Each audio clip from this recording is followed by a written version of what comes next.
ঋণ বেশি থাকলে সকালে এবং সন্ধ্যাতে এই দোয়া নিয়মিত 7 বার করে পড়ুন। ইনশাআল্লাহ সব ঋণ পরিশোধ হয়ে যাবে। প্রিয় ভাই, মানুষ যখন ঋণে পড়ে তখন মিথ্যা কথা বলে। ঋণের এমন যন্ত্রণা যে ঋণে থাকে সেই একমাত্র জানে। সুখ শান্তি সব কেড়ে নেয়। আপনার জীবনে দুশ্চিন্তা বেশি আসে। তো নবীজি সাল্লাল্লাহু আলাইহি সাল্লাম ওই জন্যে প্রত্যেক নামাজে সালাম ফেরানোর আগে ঋণ থেকে মুক্তি পাওয়ার জন্য, বাঁচার জন্য, রক্ষা পাওয়ার জন্য দোয়া করতেন। আল্লাহুম্মা ইন্নী আউযুবিকা মিনাল মাসামি ওয়াল মাগরাম। তো আমি এতটুকুন বলবো, একটি হাদিসের কথা। আবু সাঈদ খুদরি রাদিয়াল্লাহু তাআলা হতে বর্ণিত, তিনি বলেন, একদা রাসূলুল্লাহ সাল্লাল্লাহু আলাইহি সাল্লাম মসজিদে প্রবেশ করে আবু উমামা নামক জৈনক আনসার সাহাবীকে দেখতে পান।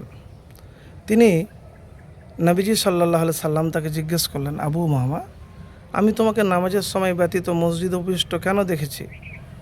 তিনি বলেন, সীমাহীন দুশ্চিন্তা, ঋণভার জর্জরিত হওয়ার কারণে ইয়া রাসূলুল্লাহ সাল্লাল্লাহু আলাইহি সাল্লাম, আমি এই অসময়ে মসজিদে উপনীত হয়ে তা থেকে আল্লাহর নিকট মুক্তি কামনা করছি। তখন তিনি বলেন, আমি কি তোমাকে এমন বাক্য শিক্ষা দিব না, তুমি তা উচ্চারণ করলে আল্লাহ তোমার দুশ্চিন্তা দূরীভূত করবেন এবং তোমার কর্জ পরিশোধের ব্যবস্থা করবেন। তখন তিনি বলেন, জি ইয়া রাসূলুল্লাহ সাল্লাল্লাহু আলাইহি সাল্লাম। তিনি বললেন, তুমি সকাল সন্ধ্যায় এই রূপে বলবে, আল্লাহুম্মা ইন্নী আউযুবিকা মিনাল হাম্মি ওয়াল হাজানি ওয়া আউযুবিকা মিনাল আজ্জি ওয়াল কাসালি ওয়া আউযুবিকা মিনাল জুবনি ওয়াল বুখলি ওয়া আউযুবিকা মিন গালাবাতিদ দাইনি ওয়া কাহিরির রিজাল। তো এই দোয়াটি শিখিয়ে দিলেন। এরপরে আবু উমামা রাদিয়াল্লাহু তাআলা আনহু বলেন, অতঃপর আমি ওইরূপ আমল করি যার ফল শ্রুতিতে আল্লাহ তাআলা আমার চিন্তা ভাবনা বিদরিত করেন, ঋণ পরিশোধের ব্যবস্থা করে দেন।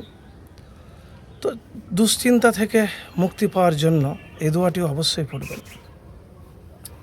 এতটুকুন আপনাকে বলবো, দেখেন, ঋণে যখন পড়বেন না তখন কাউকে আপনি পাবেন না, কাউকে পাবেন না একমাত্র আল্লাহ ছাড়া।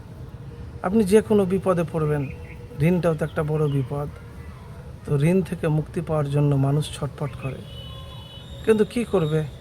তো আমি এই জন্যে আপনাকে বলি যে আল্লাহর কাছে সাহায্য চান, মানুষের কাছে না। যে মানুষের কাছে সাহায্য না আছে, আল্লাহ সুবহানাহু ওয়া তাআলার কাছে চান। আর দুরূদ শরীফ বেশি করে পড়বেন। আল্লাহুম্মা সাল্লি আলা মুহাম্মাদিন ওয়া আলা আলি মুহাম্মাদ কামা সাল্লাইতা আলা ইব্রাহিমা ওয়া আলা আলি ইব্রাহিমা ইন্নাকা হামিদুম মাজিদ। আল্লাহুম্মা বারিক আলা মুহাম্মাদিন ওয়া আলা আলি মুহাম্মাদ কামা বারাকতা আলা ইব্রাহিমা ওয়া আলা আলি ইব্রাহিমা ইন্নাকা হামিদুম মাজিদ। আর ইস্তেগফার করবেন, আস্তাগফিরুল্লাহ, তারপরে লা ইলাহা ইল্লা আনতা সুবহানাকা ইন্নী কুনতু মিনাজ জালিমিন। হ্যাঁ, যদি আপনার দোয়া কবুল হয় তাহলে সব ঋণ পরিশোধ হবে, জীবনে সুখ সচ্ছলতা আসবে, সব টেনশন দুশ্চিন্তা জীবন থেকে দূর হয়ে যাবে। তো একবার আমলটি করে দেখুন, ইনশাআল্লাহ সব দুশ্চিন্তা দূর হবে, যদি আপনার দোয়া কবুল হয়। আবারও বলছি,